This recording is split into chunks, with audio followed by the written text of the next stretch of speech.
Welcome, Andy Lockwood, Lockwood College Prep. We are here for tonight's presentation, the way to discover your financial aid pot of gold. We're a couple days away from St. Paddy's Day. Hopefully, if you observed the holiday, you have recovered and you're in the right mood to learn how to qualify for tens of thousands in grants and scholarships, even if you think you can't possibly receive any type of financial assistance because you think you make too much money, or your neighbor or your friend or the guy at the deli told you don't bother, you'll never qualify for anything. That's what I'm here to help you learn about and dispel those myths. So welcome. Let me know in the chat if you can see and hear me coming in. And let me know where you are actually dialing in from. I'm just going to look at my other monitor here. I don't want to do this whole presentation with nobody hearing me. So how are you guys? Let me know I'm coming in loud and clear, and then we'll get going. I see some people coming on here. Got about 55 people registered. Diana, Bill, Arcana. Let me know. Coming in here, I see. Okay, thank you guys. Thank you. Robin, recommended by Robin in Concord. Hey, Bill. Bill's in Long Island.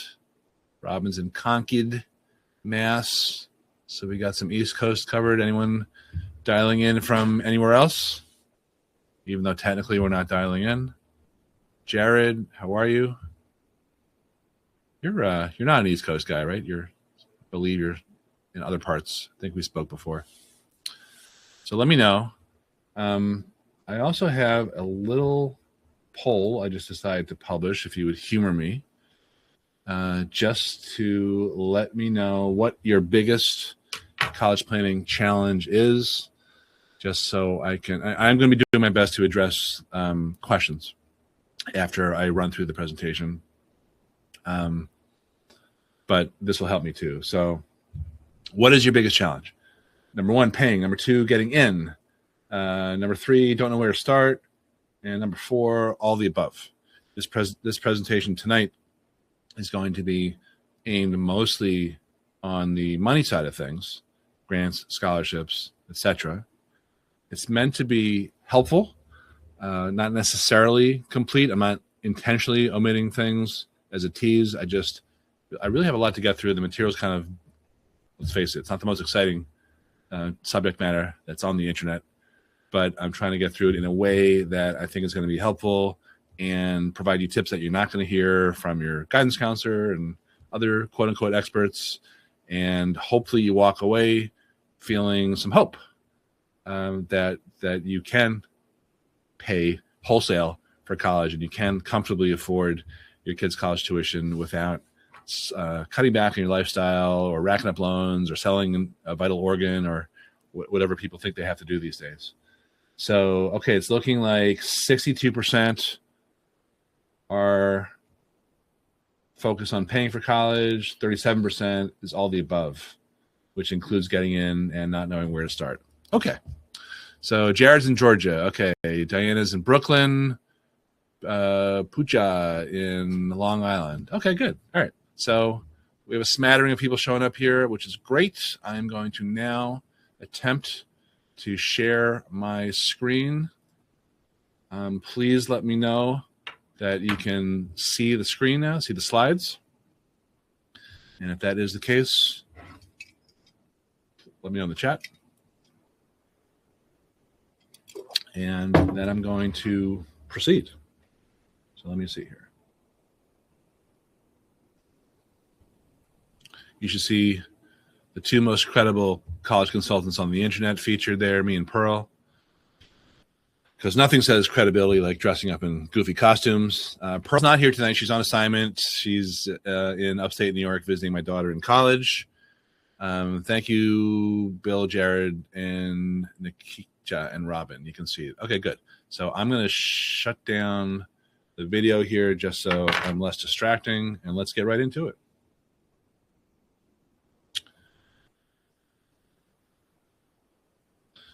Okay. We're going to be talking about loopholes and landmines to slash college costs. Even if you think you can't qualify, I'm going to cover, it's actually going to be more than 5 mistakes to avoid. We'll go through some case studies on how to negotiate, and then I'll throw in a few tips for business owners if we have any of those here, and divorced families, whether you're watching this live or on replay. We have a lot of people who said they're going to watch the replay here. This is for you if you have no idea how you're going to be able to cough up $95,000 a year in college tuition per kid. But even if you can write the check, you don't really see the return on investment of paying full boat. That's for you also if you're in that category. And anyone who admits they have no clue about where to start and they're stressed out about getting in and paying. About 41% now indicated that their biggest challenge was all the above: paying, getting in, don't know where to start. So exit polls are indicating that you've got plenty of company. So just for a second here, before we get back into the actual content, the teaching, imagine, take a breath, maybe a glass of wine or something, and just allow yourself to imagine that it's no problem affording your kid's dream college. You're not tossing and turning at night about how you're going to pay, or you have the feeling you're getting ripped off, while other people, you may have heard these rumors, are somehow getting all kinds of money, which may or may not be true. And without burdening your child or you with high rate, high fee, predatory debt payments. Now, I'm going to, like I said, do my best here to give you guys this information. I just want to emphasize why it's important and why I would like you to. My strongest recommendation is for you to shut down whatever else is distracting you, like your Instagram or Facebook or any of those types of modern day distractions, your spouse, your kids, your dog, because those things are fun, but they're not going to help you pay wholesale for college. They're not going to help you comfortably afford the colleges that you're hoping your kids get into. Because if you don't pay attention, you might have to sit your daughter down or your son down and say, I'm sorry, I can't afford to send you to the college that you worked your butt to get off into. I let you apply, but turns out I can't send you. If you don't pay attention, you could bury them and possibly you under all this debt.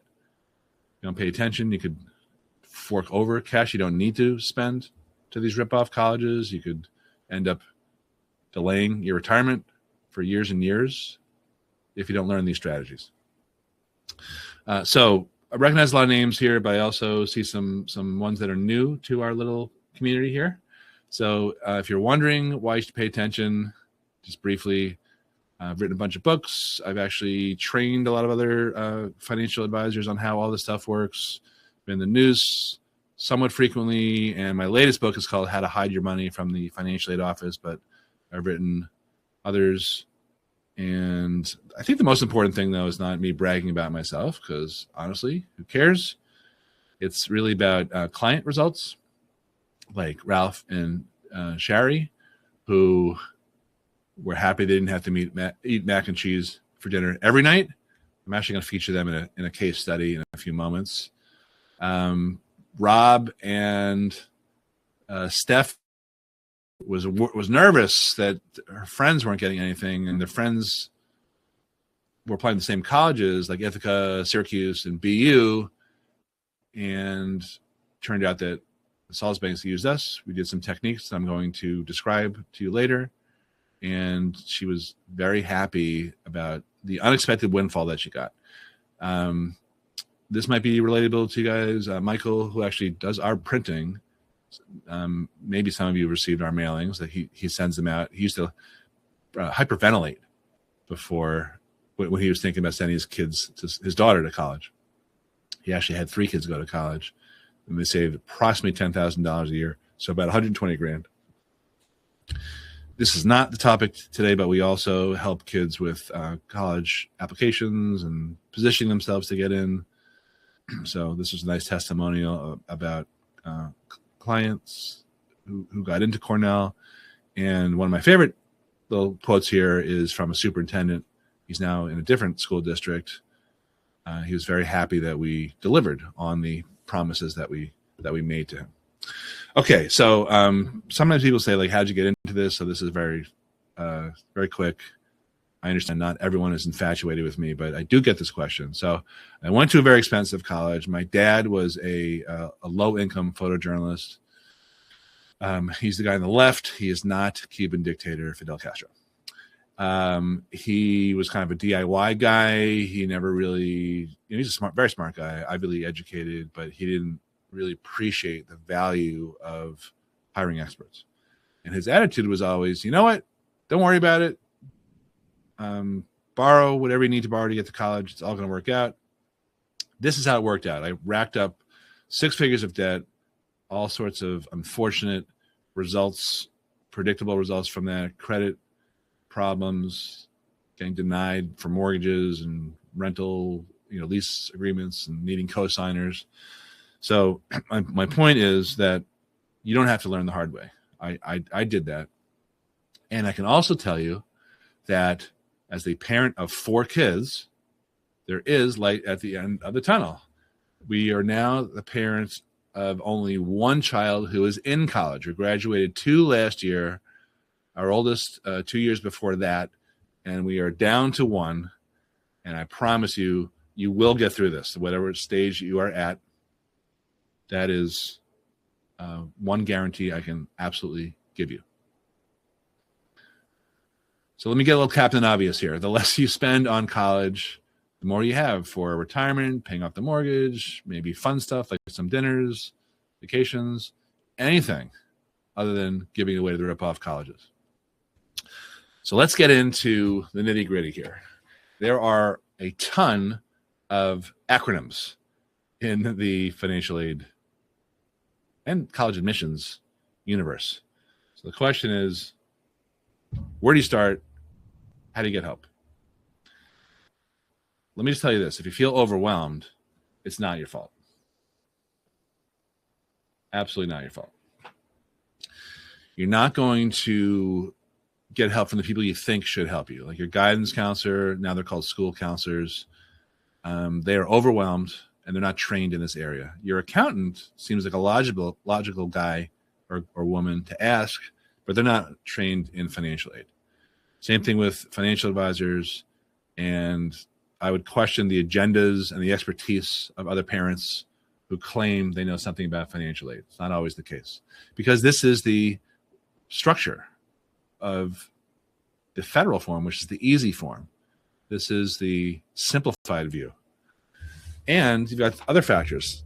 College tuition has been skyrocketing faster than everything else, including cost of living, medical care, etc. Every year, there are stories like this: Fordham raising its prices, students are going to have to leave. The University of Florida board or board of governors raising prices for out-of-state kids. Tuition sticker prices increasing by 4% or more at many elite colleges. So there's a lot of pressure. That's why a lot of people think that student loans might be the next bubble, and parent loans. Kids today have all sorts of challenges. More than half are underemployed even 2 years after graduating. Most employers say college grads are not prepared for the workforce. There's all sorts of defaults on loans. And this is all stuff that was trending before coronavirus. It's worse now. So the odds are stacked against you, but there's a solution. It's this guy. Now, I was on some, I don't think a lot of people have watched I-24, but my son, Harry, who works for our business, he saw this on the news, and he's like, Dad, it looks like you're the billionaire who's paying $40 million in student loans. No, I was just being interviewed about that. Okay, so let me start to get into how you can cut your college costs. First, understanding how it all works. In the rules, responsible families who live below their means are basically punished for doing the right thing. I know that's not politically correct. Just getting warmed up. It is a free webinar. And I should point out it's free and non-refundable at the same time. But this is how you level the playing field. Let's go through some secrets. Number one, the home equity trap. There are about 400 colleges that actually penalize you for owning a home. I'll explain why, because you might be thinking, I thought that wasn't part of the formula, if you've done some research. Mostly because there are high fee loans that either are offered directly by the government or by lenders who employ a lot of lobbyists to lobby the government to support the lending industry. Secret number two, you're penalized for income, for earning, and for saving. But I'll show you how to beat these colleges at their own game. Secret number three, some savings are totally penalty-free. The financial aid formulas have 4 exempt loopholes. Number 4, you'll never hear about these loopholes except by chance. You're not going to hear these at high school or your accountant. I already told you this stuff. But you will hear them on a random webinar from some guy who's broadcasting out of his basement. Again, credible. Colleges are businesses, and most businesses don't tell you how to get more money from them. And that ties into the 5th secret. Colleges' agendas are different than yours. They care about a lot of things that have really nothing to do with your kids' quality of education. They care about their ranking in U.S. News and World Report, which is silent on quality of education. They care about alumni support. They care about DEI still. They care about getting federal research dollars more than ever, as those dollars have been threatened to be withheld by the present administration. And they care about what they call enrollment management and leveraging, luring kids to come by making offers. It's not fair. It's not supposed to be fair. But here's where things might be a little more hopeful.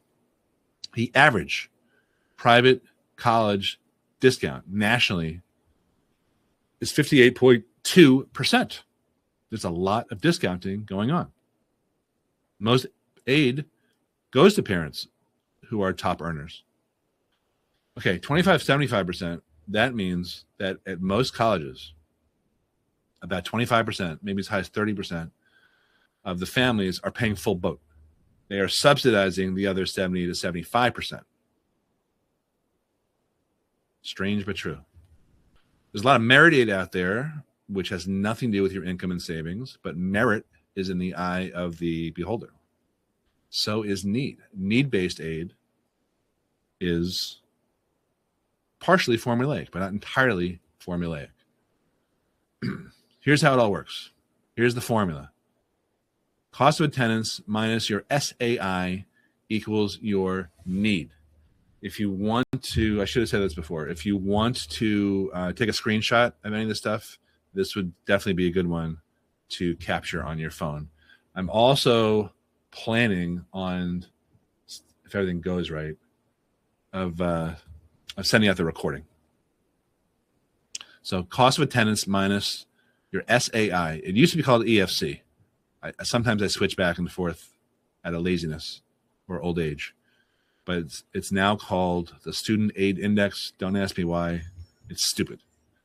So this is what need-based refers to. So the lower your EFC, there I go. That means SAI. The lower your index, the more aid you get. And that's based on not just income and assets. It's based on 70 factors. But the most important ones are income, savings, age of parents, number of kids in college, partially. All right, so let me just do some 3rd grade arithmetic. Stay with me here. You may want to screenshot this here. So let me just go back here. So on column A, you've got someone applying to a college that costs $90,000 all in, tuition plus room and board and fees. Column A, just reading down the left side there, the student aid index is $60,000, meaning the government thinks you can afford $60,000 a year. And you're showing, in this case, $30,000 of need. Let me know in the chat if you're with me so far. And I'm just going to continue on, then I'm going to pause. Now, column B shows that same family figured out a way to save $20,000 off of their student aid index. Therefore, oh, the math is wrong. That's brilliant. Therefore, their need, I'm going to have to fix that. Their need is $50,000.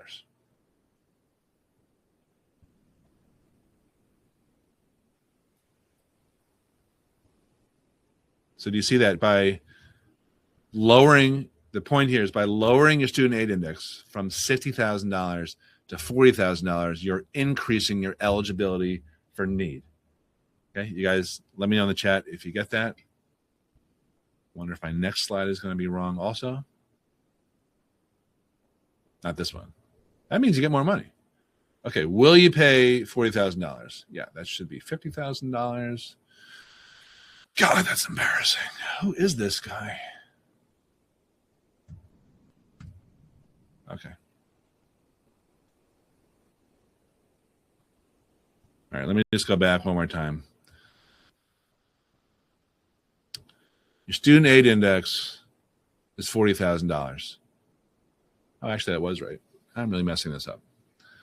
So you're showing financial need of $50,000. So the question is, how much will you pay at that college? And it's really, if I'm going to do this correctly, will you pay $40,000 or $50,000? So the short answer is, at a college where you're showing, a generous college, I should say, where you're showing $50,000 worth of financial need, the question is, will you get all that money? The answer is, it depends. For some schools, like Ivy League schools, they meet 100% of need. Yes, at some colleges. At most colleges, they will not cover all of your need. They will gap. So if you deserve $50,000, you might get $35,000. You're always going to pay your student aid index, and then you're going to pay the unmet need. So you always pay your EFC or your SAI plus your unmet need. So it really matters which colleges you apply and get into. The most generous colleges, the ones who meet the highest percentage of need, those are the ones that will give you the most money. Plain and simple. So how do you figure that out, by the way? How do you figure out which colleges are the most generous? Let me just make one more addition here. There's something called a common data set. By the way, I've been doing this presentation on and off for like 6 years, and I should have made this change a long time ago. Okay, that kid's annoying now. Okay. So if you were interested in a particular college, let's say it was, I don't know, Syracuse, I mentioned before, you can search Syracuse University Common Data Set. And what you'll find is all sorts of information about including what percentage of need is met. So there might be 17 pages of spreadsheets, but you might find that Syracuse meets 94% of need, whereas Princeton, 100% of need. The colleges that tend to be the most generous are the private colleges, not just the elite ones. But Syracuse is certainly easier to get into than Harvard and Princeton, but mostly private schools. So check out the common data set. Okay, am I good here to move on? I didn't mean to do these changes on the fly, but I think they're important changes. All right, let me know in the chat if you have any questions. Here's the truth. Even if two families look the same, the family with the kid that they want more is going to get a better award. That's called preferential packaging. The more desirable the candidate is, the greater the award. And that goes for merit scholarships and need-based aid. We had a client years ago. I was talking about him last night. I did a presentation in our office. He was multiracial. He was off the charts academically. He was off the charts extracurricularly. He had an unbelievable resume, and he competed and won on Jeopardy, 50 grand. Okay. His dad, so special type of kid. And Harvard was his top choice school. Dad is a dentist, has a nice practice in New York City. His son, Alex, gets into Harvard, and they gave 0 because the family didn't show any financial need. We negotiated that by trying to illuminate some of the information they didn't realize about a self-employed dentist who's got costs that they didn't know about, because expenses don't really go on the financial aid applications, by the way. It's another frustrating thing. So we got one from 0 to like $6,000. Then he got into a few other Ivies, and they gave more money. Even though they looked at the same financial aid applications, they knew that they were going to have to do something to lure him. So they all looked at the same data. Harvard initially said, we don't see any financial need, because Ivies only give need-based aid. They supposedly don't give merit aid. That's the thing about Ivy League schools. But then somehow Princeton came in with more money. The guy literally told him, the Harvard guy literally said, well, Harvard doesn't match. Harvard doesn't match. But let's just take another look. And they gave like $30,000. And then we went back to Princeton, and they gave more. And then when the dust settled, you got $52,000 in change from Harvard, who only gives need-based aid. Now, did this dentist in New York City who makes a good living all of a sudden show $52,000 worth of need? Of course not. I'm just illustrating this so you understand there's a lot of non-formulaic stuff that goes on here. You guys with me? You find this helpful so far? Let me know in the chat. Let me know if I need to go over anything, including the stuff that I bungled, because now I'm going to get into a little bit more arithmetic. So let me take a quick sip of water here. You guys feel free to help yourself to any beverage. It's nice of me to offer because you're at your house and I'm at my house. Let me know if this stuff makes sense and if this is helpful. Nikisha says yes. I think you're responding to my question. Anybody else? A, is it helpful?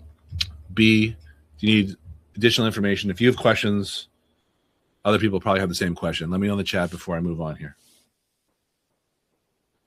Don't be shy.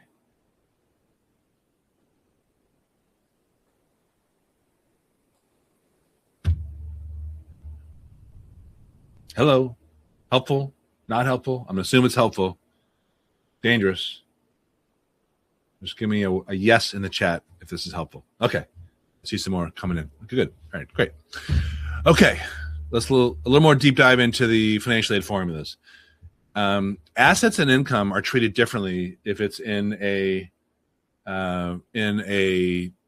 parent's name versus a child's name. And this is where some of the opportunities lie. Okay. Parent assets are penalized at 5.64%. Child assets are penalized between 20 to 25%. I'm going to explain that. All right. Thank you, guys. Robin, what if your kid isn't a superstar like that kid? It's all relative. It all works the same way. Harvard and Yale compete the same way that Syracuse and George Washington compete. Those are still great schools, but a lot easier to get into. So if you had $100,000 saved in your parent's name, you as a parent, you're penalized, meaning your eligibility is reduced by $5,600, $5,640. If that's in your kid's name, you lose 25%, $25,000 per year. And that's why this is a Wall Street Journal headline from, 12, 15 years ago. In financial aid, it's not how much you have saved, it's where. That's why it matters. All right. Let me just shift over to income before we go over some strategy stuff. Income is penalized up to 47%, and that means all income, although that just changed. So some untaxed income like child support is no longer penalized. So if you're just trying to figure out from a rule of thumb whether you're going to qualify for need-based aid, just as a guesstimate, take your income, multiply it by 0.3, and that'll come up with your income contribution, that SAI number, just from income alone, right? So if you make, $200,000 times 0.3, that's $60,000 from income contribution alone. And then you start adding in assets, and then you can see why your student aid index might be, more than $60,000, depending on your income. But there's no magic ceiling that once you cross it, you don't qualify for anything. All right, back to the assets. What counts in the formulas? Stocks, bonds, cash, etc. Yes, 529 accounts. Those penalize you. But let's get to the good stuff. And by good stuff, I mean a lot of small print. I'm sure that's how most people think of small print. There are loopholes that are buried in these directions, specifically assets that don't penalize you. There's 4.5 exemptions. Here are the 4 horsemen of financial aid exemptions. On the FAFSA, the federal form, retirement accounts, your primary residence, annuities, and life insurance. If you're not screenshotting, this is one to screenshot. These are never to be disclosed by mistake or on purpose on the FAFSA, the main financial aid application. And you might be able to use one or two of these to shelter, not hide. Hide is sleazy. This is a family webinar. So there's 2 ways to think about these exemptions. 1, mistakes to avoid on the FAFSA, the federal form, and 2, potential shelters. I have examples coming up. Look at that. So let's say that you have $250,000 saved in your name. That penalizes you $14,000 approximately. So if you shelter it, you save $14,000. In other words, you improve your eligibility by $14,000 per year. Moving your child savings to exempt accounts. Some people, by the way, this does not work for everyone. I have to say that every time I give this presentation. Depending on the schools you're applying to, some do penalize you for your primary residence. Those are the ones that take the CSS profile financial aid application. Insurance and annuities are also potential shelters or ways to deposit your funds, taking them from accounts that penalize you and placing them into accounts that do not penalize you. So I mentioned before Ralph and Shari at the beginning of this presentation. Here's the case study. So they had 3 boys with who were headed to private colleges. They had champagne tastes. By the time they met us, they'd already paid full price for their eldest son, Mike. We did just what I explained in the last slide. We did a few things to reposition the savings they had that were in the wrong places. So Ralph and Shari, Shari's a teacher. She's retired now. Ralph owns a prominent business in Huntington, New York. And you look at these guys and think, okay, they have a boat, they have a nice house, they take nice vacations. They're not going to qualify for anything. And they didn't. That's why they paid full boat for their oldest son. They went to a presentation, a live one, not a webinar, and came away from that presentation and thinking, okay, we did everything wrong. We saved money. We lived below our means. And now we're facing huge college bills. So they ended up working with us. And what we did was a combination of what I just described, repositioning their assets into a combination of insurance products and annuity products. No, I am not a financial advisor, by the way, so I don't have specific advice on those, but I would work with your financial advisor if you wanted, or recommend one. And in their case, they had a lot of equity in their house. And the thing about that, I told you before that the FAFSA, the federal form, doesn't penalize you for having a primary residence, but the CSS profile, which is the other form used by 400 colleges, mostly colleges that have their own money, it does penalize you. So in their case, Ralph and Cherry pulled an equity line, and they used the proceeds and put that into an exempt asset. So they saved about $300,000 worth of equity that they were being penalized approximately $15,000, $17,000 on. So what happened? Their middle son gets into Boston College, 50% off because of the repositioning. And their third boy, the baby, Chris, got 60% off at the colleges that he got into. Now, I'm saying he's the baby. Oh, right. So Ralph had said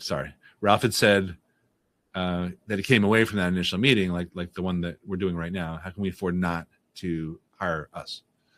Yeah. So now, they're not babies anymore. I mean, our business is such a blur. Like, there's like 3 grandkids now, and the guy who went to BC is the one on the right. He's a doctor. The middle guy with the beard, he's a CPA now. He's the one who went to Loyola. So time flies. But we were able to do our part in helping them launch themselves to be successful after college. So we've known these guys for a very long time. You may be wondering, is this okay? Is this legal? Is this even kosher to do? Well, to me, repositioning assets is just like taking tax deductions, legal ones, of course. If you have an elderly parent, a lot of people will reposition and they'll use trusts. We don't do that in financial aid, by the way, but for Medicaid, moving assets out of the elderly name in order to qualify for more government aid is very analogous to what we do as college financial planners. I always say this: you have to pay taxes, but there's no law that says that you have to leave a tip. Same thing with tuition. You have to pay tuition. You don't have to leave a tip.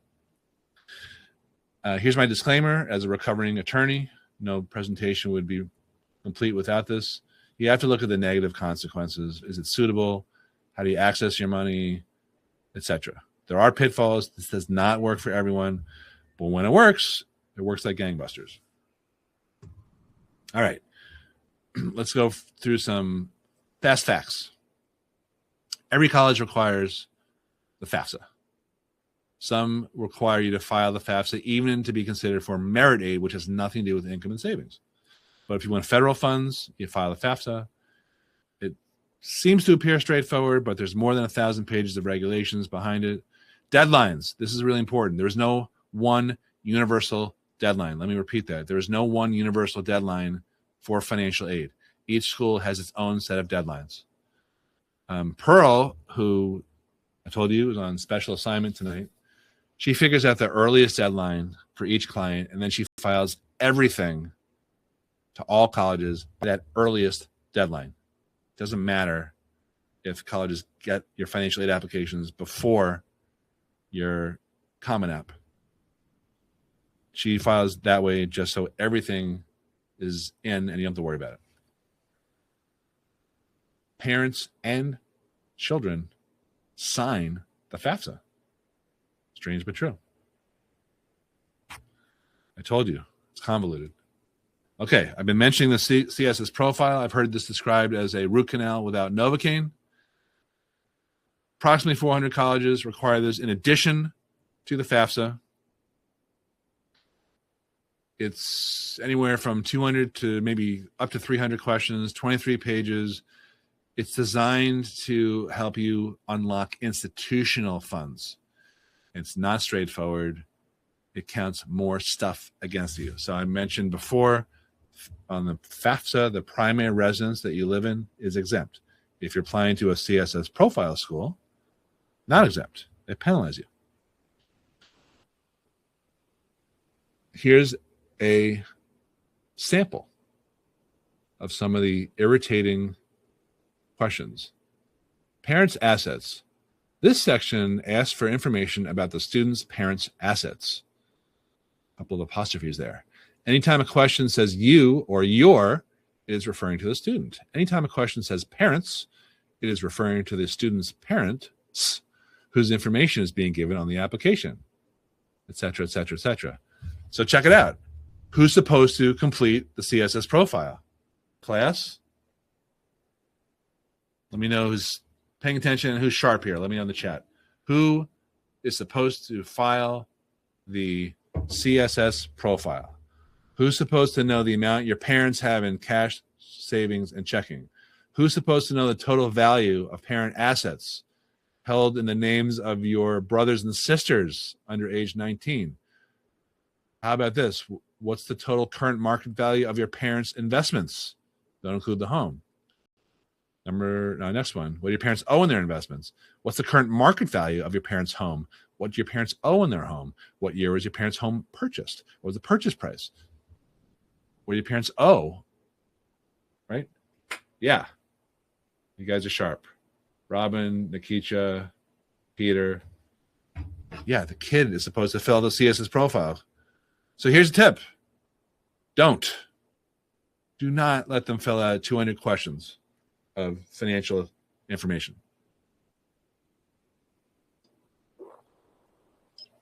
All right, let's talk about some mistakes here. Oversharing. If you include stuff that shouldn't be included, like on the FAFSA, your retirement accounts, you shoot yourself in the foot. You lose eligibility. Deadlines. I told you this before. Super important. You've got to keep track of all of your deadlines. It's not just your deadlines for admission, not just the Common App. It is also for financial aid. You need to get very organized. I told you, Pearl, she does something like 500 families worth of financial aid applications every year. She is super organized. She likes to assemble IKEA furniture and things like that. She's kind of weird. And you need to be like that. Here's a little, you would think, just clerical or easily corrected. No. If you see on your application or maybe on your tax return incorrect dates of birth or social security numbers, Pearl catches that all the time when accountants for years have been using the wrong dates of birth for kids. The problem is if you file your FAFSA, which gets linked automatically to the Department of Treasury IRS information, and there's a discrepancy that kicks everything back. Another big mistake, not understanding which forms need to be filed. A lot of people think, oh, they want me to file the CSS profile, so I'm just going to file that. No, you need to file both the CSS profile and the FAFSA. It's not either or. You don't get to pick. Each college will tell you its own requirements. Little errors can have sad, huge consequences. All right, timing. The earliest you can file is October 1st. We don't recommend doing that. Here's the deal. If you have a 2027 family, 2027 kid. Actually, can you guys put in the chat, I should have asked this before, put in the chat what year your child graduates high school. I want to know how many people have 2027s, how many people have 2028s, etc. Can you just do that for me real quick? What I'm talking about here, though, is there's a 2-year look back only for income. So if you have a 2027 kid, they're looking at your income from 2025. Okay, I see a bunch of 2027s. Jared, you have someone graduating this year. Peter, this year. So I don't know how much of this stuff is going to help you for this year because we're sort of after the whole process for you 2026 people. But maybe you'll pick up something for next year, or maybe you have younger kids. Glenna, 2028. Okay, good. So for Glenna, who has a 2028 child, they're looking at your income from this year, 2026. J. Dell, senior, that's 26, I assume. Robert, 27. Pooji, 27. Okay, good. All right. So there's a look back for income only. If you are going to move money around and there's tax consequences, it's better to do it before that base year, that 2-year before. If you're thinking about improving your kids' chances of getting into college, that's not really the topic for tonight, but that's more my area of expertise. And you start building that body of work in 9th grade or earlier. right, let me tell you a quick story about a client who got into both Michigan and Northwestern.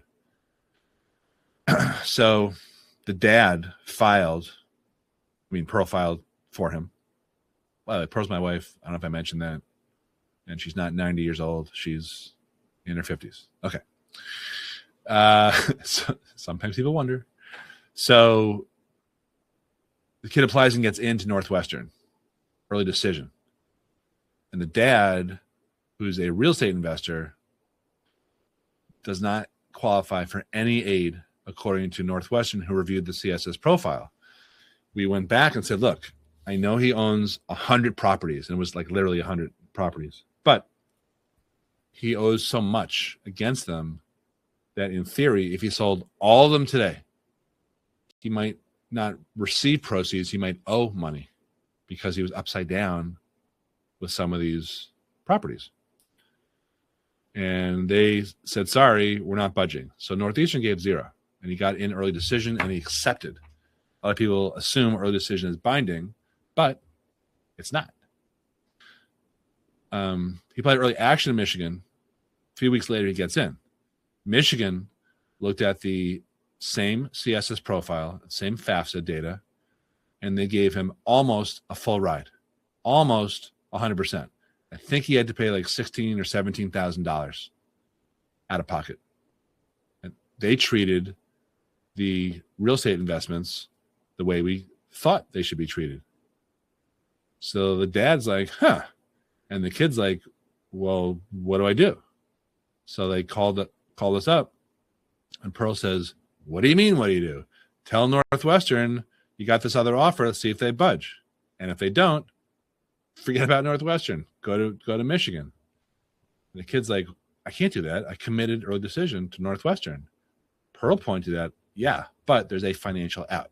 So I'm not going to belabor that. That's a longer discussion. But that's how you get out of early decision.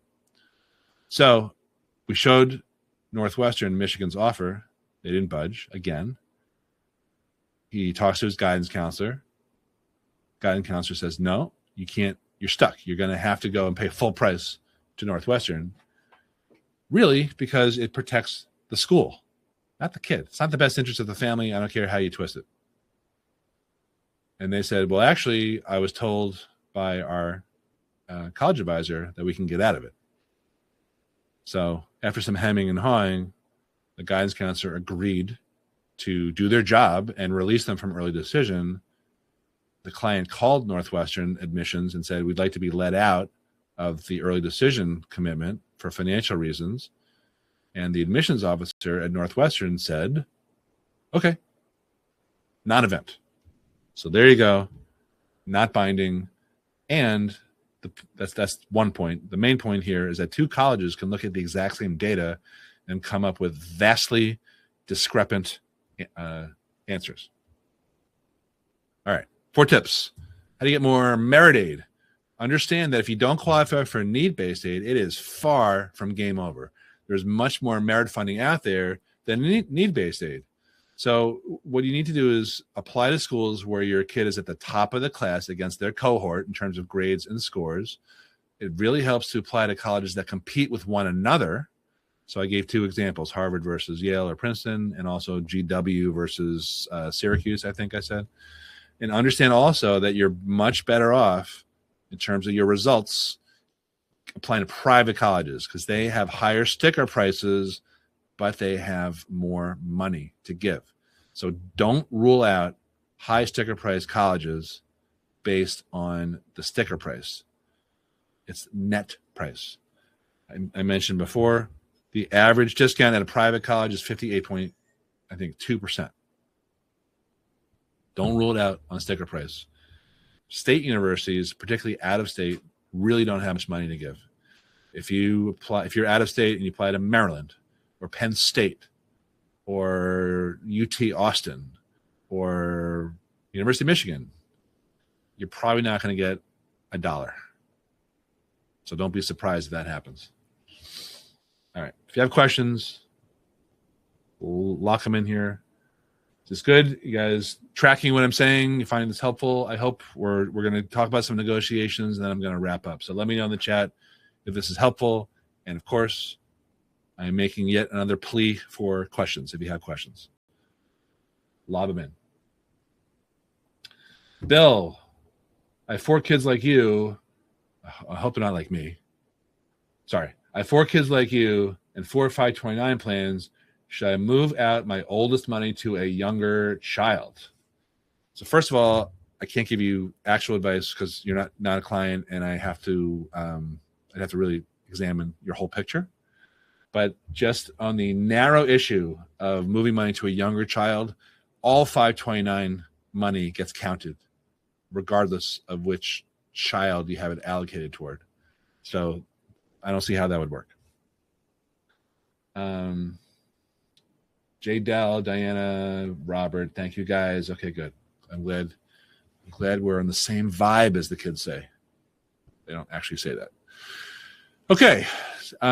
Look, a lot of people don't think you can negotiate. So let me give you some tips. Number 1, ask for more money. I mentioned this before. It helps when you have colleges that compete with each other. So in a way, the best time to win a negotiation is probably 6 months before, as you're finalizing your college list. You've got to give them new information. Don't just tell them stuff that they already know. Don't be adversarial. Include all stakeholders, not just the financial aid office, but maybe also the admissions officer. Here's an example. Here's my friend Rick. This is going way back. I can't believe it's 2012.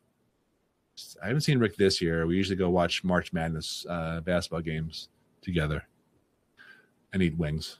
Rick used to own a wings restaurant. Anyway, he got an initial offer for his daughter of, which is pretty good, of $23,000. But that wasn't enough because back in the day, USC was something like, 60 or something, 70. That was her first choice. But when we were finalizing her college list, I recommended some other schools. And one of them was, actually, look at that. Just mentioned these before. I was probably doing that subliminally.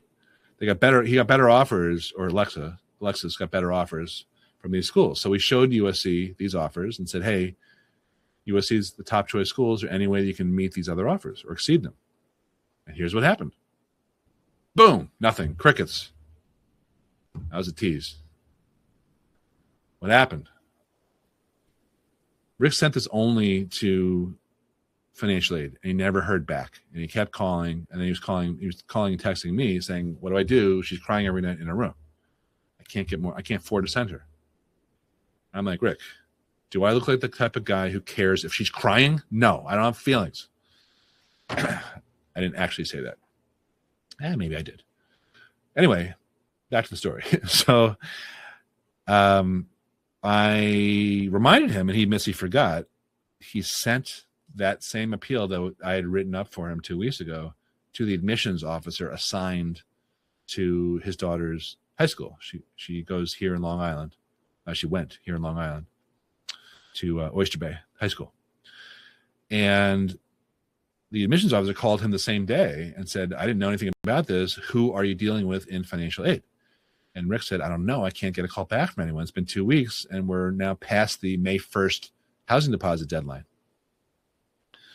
So she said, okay, I'm going to take care of this. I'm going to put this on the desk of the right guy. The way Rick describes the story was he got a call, it might have been the same day, it might have been the next day, actually. I don't remember, from the right guy in financial aid who asked him a few questions. He wanted to know about the other offers, and he also wanted to know about Rick's home value, which is not something I fixated on. Rick answered those questions satisfactorily, and we were able to turn that $23,000, 500, never a round number, by the way, $23,518 offer into a $53,540 offer, which was an increase of $30,000 and change times 4. So it was a $120,000 swing just from negotiating. So please remember, include all stakeholders. Got it? You with me? Good. I'm assuming you are. Okay, wrapping up here with some business owner tips. Business owners are treated differently in the financial aid formulas. They have more disclosures, but they have some additional loopholes. Here's another negotiation story that illustrates that. Tina's daughter got into NYU and other private colleges, and she got 0 everywhere. And she called me after the fact, usually when it's too late. I reviewed everything. I saw the mistake right away. And I asked Tina, I think I know what's going on here. Let me ask you this. What percentage of your business do you own? How many employees do you have? She answered them. I said, yeah, that's the problem. You used a real world value for your business, whereas the business exemption, remember I told you there were 4.5 exempt assets. You may have forgotten, or you may have thought I forgot about the 0.5 one. So there's retirement accounts, primary residence, insurance, and annuities. Those are the 4 exemptions on the FAFSA. The 5th one these days, the rules are a little different, but they operate the same way. Your business is worth 0 on the FAFSA, not the CSS profile, but on the FAFSA. However, she overvalued her business because she used real world numbers, not the bizarro financial aid universe way of valuing businesses. So we refiled. Refiled. Wrote an appeal explaining everything. NYU reevaluated, and out of thin air gave her 25,000 donuts per year, 3 years running, 75 grand. Not too shabby, better than a stick in the eye. Okay, just in case there's some more business owners here, either live or replay, there are ways to pay for tuition with pre-tax dollars. We call those tax scholarships. This is a different strategy than taking money out of your kids' names because it's a different category. So you either decide to pursue need-based planning or tax scholarship planning, depending on what category you fall into. You don't usually do both. So for need-based planning, you take money out of the kids' names. For high-income business owner planning, you want to shift money or income into the kids' names. You want to keep the bottom line income low, so you qualify for more and you pay less in taxes, and take advantage of buried tax code provisions. I'll give you an example if you want to hear it. There's something called a Section 127 plan, which allows business owners to pay for their employees' college expenses. So if you have your kids working for you, that could be a big deal. FAFSA regulations require, in a divorce situation, the custodial parent to file, but the custodial parent is not necessarily the one that the kid lives with or the parent that takes the tax deduction, although that's the intent of the new rules. Some CSS profile colleges require both custodial and non-custodial parents to file. So the rules are different from FAFSA and CSS profile. The rule under the FAFSA is the person who should file FAFSA, meaning the custodial parent, is the parent that provides more support, and they don't define what that means. So they made an attempt and then backtracked. They made an attempt to align the FAFSA rules with the tax returns, with the IRS rules, but then backed off. So what we try to do is figure out how to prove that the low-income parent is the one providing more support. And that's doable in many cases. Alrighty, I see some questions coming in. I'm going to answer them. Let me wrap up here. You've got 2 choices. You can do this on your own. Plenty of people do this on your own. I want to tell you about how we can help you here, because we're going to start running a promo tomorrow. You guys get first dibs. You can either do this on your own or you can get an expert. And that is not me, that is Pearl. Okay. If you have questions about, can I do anything to get scholarships or financial aid? Am I looking at the right colleges, the generous ones? Can I get in anywhere decent? I don't know the right questions to ask. I'm overwhelmed. You can click on that green button, which you won't lose the webinar. It'll take you over to the promo pricing for our financial aid warrior financial aid service. We're knocking off $500 for the week. A couple more testimonials here. Scott Sanders said that he was wondering if I was a scam, which I love hearing that. Really appreciate that. But he got 5 times the amount of his money, probably more than that actually, and he thought that was the best investment he ever made. So you can either click on that green button and review it, or you can go to financialloopholes.com. If you can't see that green button for some reason, that should direct you to the special offer that we have. We also help kids get into college. But let me tell you, before I cover what we can do, let me tell you who we cannot help. People like Felicity Huffman and Lori Loughlin, people who are helicopter parents or they don't know-it-alls, not coachable, you don't understand return on investment or return on advisor. You want to be cheap on your way to success. You don't understand the concept of investment because we're not cheap, but you can see the results that our clients get. Deep thoughts. The difference between comfortably affording your child's dream college versus telling her she can't go where she deserved, the school that she got into. One little mistake can cost you thousands that you otherwise deserved. Thank you very much for attending. I'm going to come back on screen here and take some questions. So let me know. Let's see here. What's going on? If you have any questions about what we covered. Bill, I told you. I got to dodge that question because it's too specific. I can't answer without knowing everything else. Robin, you said something about unless it's in a grandparent's name. I think you're referring to a 529. A 529 held by the grandparent is exempt. Now, the rules used to be a little bit different. It didn't go in the FAFSA, but when that money was used to pay for the kids, then there'd be a penalty the following year. That is no longer the case. 529s are totally exempt. Someone says I can't see the green button. Well, that's helpful. I will put it in the chat then. I don't know why that's happening. I think some computers show it and some don't. Here's the link. Actually, let me see if I can share my screen. I'll just show you the page.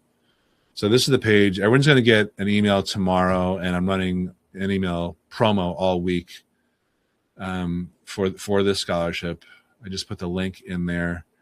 And listen, it covers a lot of stuff you just learned. But in terms of what's actually covered in terms of the service, it's listed here.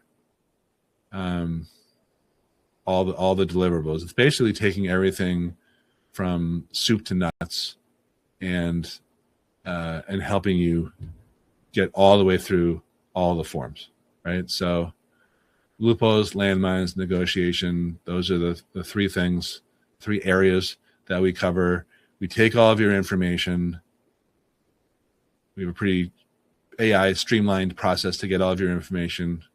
And then Pearl does an analysis. She figures out what strategies you can implement to improve your eligibility. And then once everything is implemented and you're all ready to file, she handles all the filing. She handles all of the things that happen after you file. There's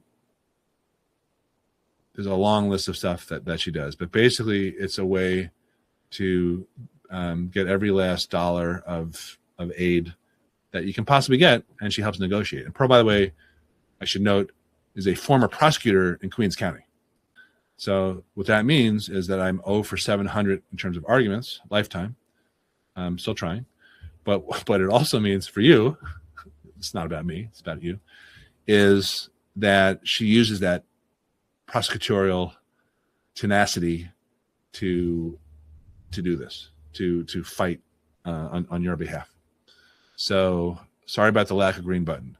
Diana, when's a reasonably good time to engage your help for a 2027 kid? Okay, so if you're talking about the financial aid aspect, which is what we're focusing on tonight, the situation that you can avoid if you start now.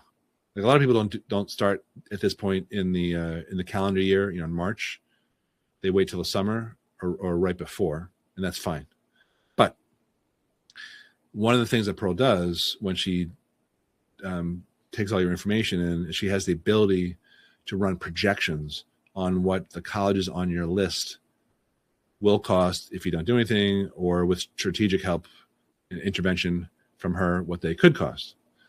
So the value of that is you don't, and this happens all the time, so I'm not singling you out.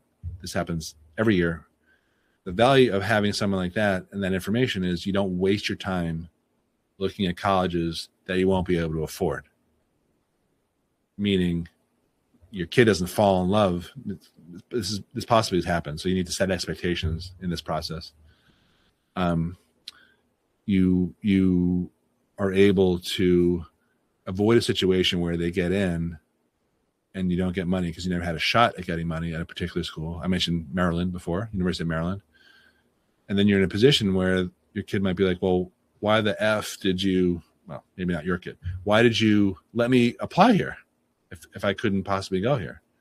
Part of the reason is you didn't know, right? You didn't know what things were going to cost you. But if you didn't manage those expectations, then it can be a very off conversation. So one of the reasons to start earlier, it can be months earlier, it can be years earlier, is to avoid that, to get those projections and set expectations properly. Another reason is to start earlier. It takes time to evaluate any time of strategic moves. You don't want to feel like you have a gun to your head at the last minute. And we have plenty of people who retain us like a year before the base year, which is 2 years, if you remember, 2 years before you file. So if you have someone who graduates 27, the base year is 25. Some people start then, some people started with us in 24. So the bottom line is early is better. It's kind of a cliche, but whenever you're ready, we're there to help. God, that was long-winded. I could have just said start now, but that's really not the case. Okay. Any other questions? Diana, super helpful. Thanks. Okay. You're welcome. I like doing these. We stopped doing webinars because I've been doing a lot of live presentations, but the webinars are obviously a lot more accessible. And I think the information is pretty important because I just know from years of doing this, same thing with Pearl, you don't get this information. Well, actually, correct me if I'm wrong, but my belief is that you don't get this information from your high school at the college night or whatever it is that they sponsor. So I'm glad you guys found this helpful. Please feel free to spread it around. Don't keep it a secret. If you have any questions about whether that program that I described, the Financial Aid Warrior program, or any of our programs could be helpful to you, drop us an email, call us. On our website, there's a text blue button doohickey thing on lockwoodcollegeprep.com. Just reach out, and if you don't, if we don't think that we can help you, then we'll tell you to take a pass. No problem. We're just, we try to be above board, and we have a pretty impeccable reputation that we've worked hard over the last 20 plus years to obtain. So we wouldn't want to waste that on trying to talk someone into working with us that we can't help. All right. So last call for questions. Diana, Nikita, you're welcome. Peter, where is the best place to shelter assets? My mattress. No. It's a depends question. A lot of the three places that I see people use are insurance, annuities, and sometimes in their businesses. But I don't know. I can't give you an actual answer because this is my only contact with you as far as I know. So we make that determination after a client hires us and we see the whole picture, which includes not just assets, but income. It includes what colleges you're applying to and a bunch of other factors. But those are all pretty important. And that's why I can't answer that right now. All righty. Oh, last question. Jay, you snuck this in. Recommendations for scholarships. I recommend scholarships. Okay. The actual answer is, I'll tell you what I don't recommend. What I don't recommend are those websites because there are a lot of teaser sites out there that are run by student loan companies. So you enter a contest, a fake contest, you give your name and email address. You don't win a scholarship, but you do win a bunch of emails offering you student loans. So I'm not a fan of those sites. I just don't know anyone who's gotten any type of real money, any type of windfall from using all those websites.